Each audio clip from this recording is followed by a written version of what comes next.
દિલ્હીમાં H1N1 માટે health alert declare કરવામાં આવ્યો છે એ જાણીને બધા ગભરાઈ ગયા છે. હું ડૉક્ટર ઓરમંદ્રુ lifestyle disease prevention YouTube channel તથા એચસીજી હોસ્પિટલ તરફથી આપ સૌનું અભિવાદન. વેલ, H1N1 વધી રહ્યો છે, ગુજરાતમાં પણ વધી રહ્યો છે, પણ ICMR ભારતીય તબીબી સંશોધન પરિષદના જણાવ્યા મુજબ આ H1N1નો જે સ્ટ્રેન અત્યારે છે એ 2025થી પ્રચલિત છે.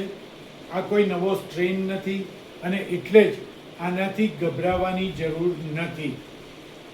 આપણા જે એરિયા માટે જે ફ્લૂ વેક્સિન લેવામાં આવે છે એ પણ આ સ્ટ્રેનને કવર કરે છે. એટલે જો તમે ફ્લૂ વેક્સિન લીધી ના હોય તો લઈ લેવી જોઈએ. ઇન્ફ્લુએન્ઝા H1N1 ઉપરાંત પણ અન્ય પ્રકારના ઇન્ફ્લુએન્ઝા અત્યારે જોવા મળે છે અને બધા જ સેલ્ફ લિમિટિંગ હોય છે, એટલે કે યોગ્ય કાળજી, આરામથી અને પૂરતા પ્રવાહીથી જાતે જ મટી જાય છે.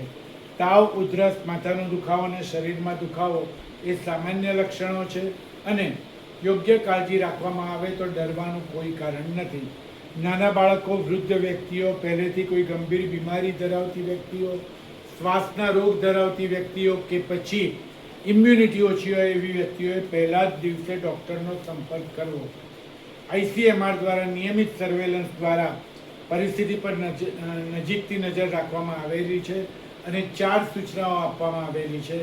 માસ્ક પહેરો, ખાસ કરીને જો વૃદ્ધ વ્યક્તિઓ ઘરમાં હોય તો અથવા તમે ક્રાઉડેડ એરિયામાં જઈ રહ્યા હો તો અવારનવાર હાથ ધુઓ, 6 ફૂટનું અંતર રાખો અને ફ્લૂ વેક્સિન લગાવો. તો H1N1થી ડરવાની જરાય જરૂર નથી, ફક્ત સાવચેતી રાખવાની છે.